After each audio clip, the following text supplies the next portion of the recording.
మరి ఇంతటి మహాయజ్ఞంలో పాల్గొనడానికి వయసుతో అయితే సంబంధం లేదు, చిన్న పెద్ద అందరూ కూడా పాల్గొంటున్నారు. మనతో పాటు కొంతమంది యువతులు ఉన్నారు, వాళ్ళతో మాట్లాడి వాళ్ళ అనుభవాల్ని తెలుసుకుందాం. మీ పేరు? లిఖిత. ఓకే, మీరు ఎక్కడి నుంచి వచ్చారు? మేము యాక్చువల్ గా అమలాపురం నుంచి వచ్చాం, అంటే ఆంధ్రప్రదేశ్ మాది యాక్చువల్ గా. సో ఇక్కడ జాబ్ పర్పస్ కోసం వచ్చాం. ఈవెన్ మేము ఈ ప్రోగ్రామ్ కి లాస్ట్ ఇయర్ కూడా అటెండ్ అవుదాం అనుకున్నాం, బట్ ఇది ఫర్ ద ఫస్ట్ టైం మేము అటెండ్ అయింది ఈ ప్రోగ్రామ్. సో ఫస్ట్ మాకు స్పిరిచువల్ వైజ్ ఫస్ట్ అయితే చాలా బాగా వచ్చాయి. ఫస్ట్ అంటే ఇంత అట్లా ఉంటుందని మాకు ఎక్స్పెక్ట్ చేయలేదు. సో మేము ఇక్కడికి వచ్చిన తర్వాత చాలా బాగా అనిపించింది.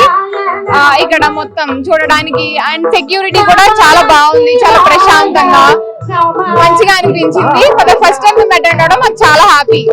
Thank you. మరి కార్యక్రమం ఎవరు నిర్వహిస్తారో తెలుసా? భక్తి టీవీ యాజమాన్యం నరేంద్ర చౌదరి గారు ఈ కార్యక్రమం నిర్వహిస్తున్నట్టుగా మాకు తెలుస్తుంది. సో తెలుసు అట్లా. ఓకే, సో ఇలాంటి ఇంత పెద్ద కోడి దీపోత్సవం లాంటి ప్రోగ్రామ్ హైదరాబాద్ లో గానీ ఇంకెక్కడైనా కానీ చూసారా?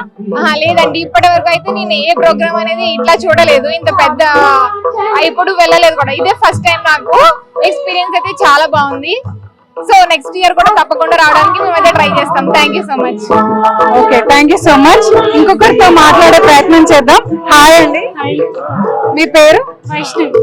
ఇక్కడ వైబ్ ఎలా అనిపిస్తుంది మీకు? వైబ్ అయితే చాలా డివైన్ అండ్ డివోషనల్ గా ఉంది, అండ్ ఇట్స్ వెరీ పీస్ఫుల్.